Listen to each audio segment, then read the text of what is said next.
RIP to the doctor that lost his life in the case of domestic violence, the nurse and the doctor who were married, and I just want to speak about it. Now, marriage is a very delicate institution. It is a thing of joy when two people that love one another marries, but it's not a new saying that love is never enough. Love is never enough. Character, integrity, honesty, you understand? Commitment. Those are characters that sustain marriage. And it's so unfortunate that sometimes, people that you expect so much from, people that have a lot of knowledge in their hands, cannot transcribe that into their reality. One factor that is very cogent to sustaining marriage and helping marriages to work is how people were raised. Number one, how a man is raised, how a woman is raised. Now, if one was raised right and the second one was not raised right, the marriage can hardly work. It can hardly work out. The second thing is the character that either of them, both of them, had built. It's not enough that someone goes to school, has a lot of knowledge, lacking patience, lacking integrity, lacking loyalty, lacking emotional intelligence. These are very, very important things that can help sustain marriage. Even when that love phase had faded away. Because in marriage, the first 1 year or the first few weeks, let me say few weeks, because in this case now, it's not even up to a year, and see the level of chaos that was caused. So for 1 year, for few weeks rather, the love phase, the height of everything, honeymoon phase goes away, and reality checks in, like reality dawns on the couple. When reality dawns on the couple, it is the value that they have built over the years. It is their integrity as individuals that will sustain the marriage. One thing I wonder is that a man goes to a woman, neglects every other woman, and proposes marriage to that woman. Like, it baffles me that does he have it at the back of his mind that, okay, this woman, once she enters, I will start beating her. This woman, once she enters, I'll start frustrating her. No. Many men are even unaware of their inner trauma, of what they are capable of doing, until they get married. Marriage is so closely knitted. Like, it's an institution that will bring you close to someone in a way that is highly intimate. Imagine your relationship with your parents. Imagine your relationship with your siblings that you lived years with. Now, for just a day, that's for people that were even chased during their courtship and dating days, that didn't get intimate, like intimate. The first day after wedding, you and someone that is like a stranger built a kind of connection that is so intimate. And that is why when there is hurt, when one of the parties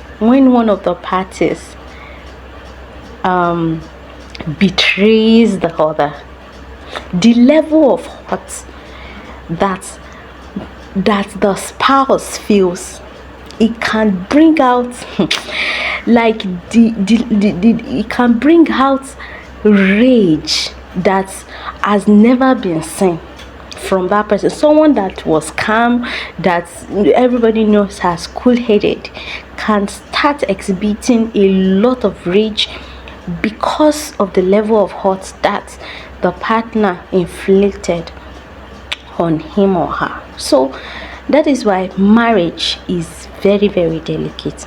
But nonetheless, if your partner is hurting you, there is no excuse. Now, I'm not saying that, because there are two sides to the story. The first one, the rumor that okay, it was the wife that set the husband ablaze, and the second one that the army clarified that it was the man who trying to burn the wife's thing, set himself ablaze accidentally. Whichever one is the case, once a relationship, a marriage is getting to the extent that you guys are harboring hatred to yourself, and you cannot contain anger, you started eating yourself, you started blowing yourself,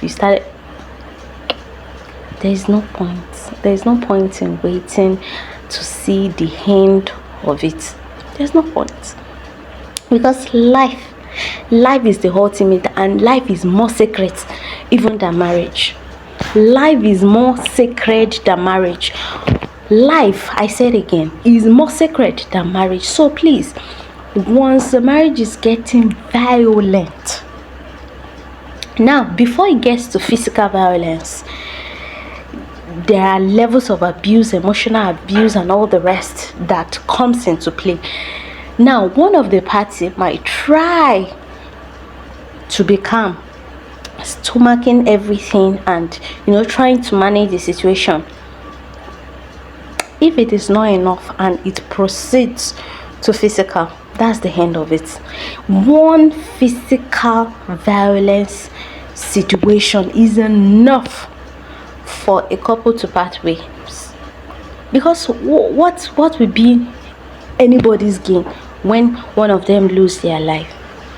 Their parents will be it's a lot of chaos. Even the society is at unrest because of such.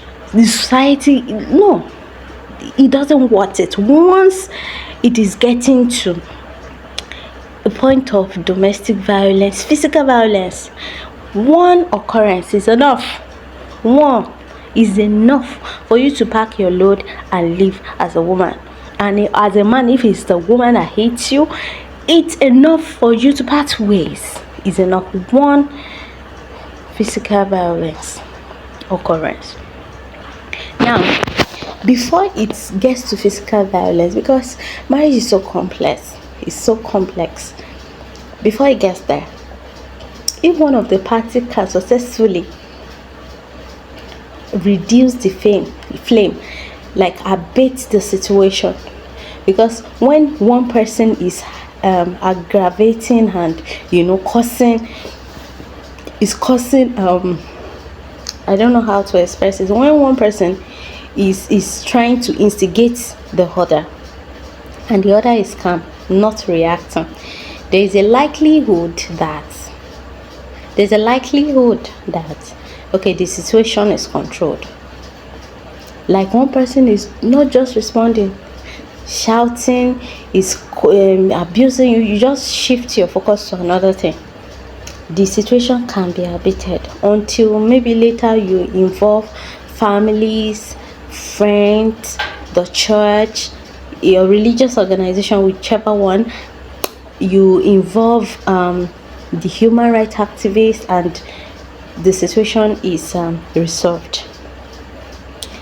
But once it is becoming messy and there is one occurrence of physical violence, it is my recommendation that both parties should part ways. Marriage is not worth dying for. Jesus had died already and cleared and atoned for our sin. Nobody should come and put his or her own life down people marry. Like, there is no reward for that. There's no reward for that. And living a marriage alive is better than dying in it. You don't get an award for dying in marriage. You don't.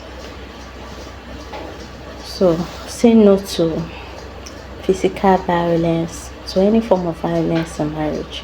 I hope this reach someone and serves as an encouragement, or as a means of informing rightly. So, and I just pray and hope that we do not hear any of such again. RIP to the doctor. I can't even recall the name.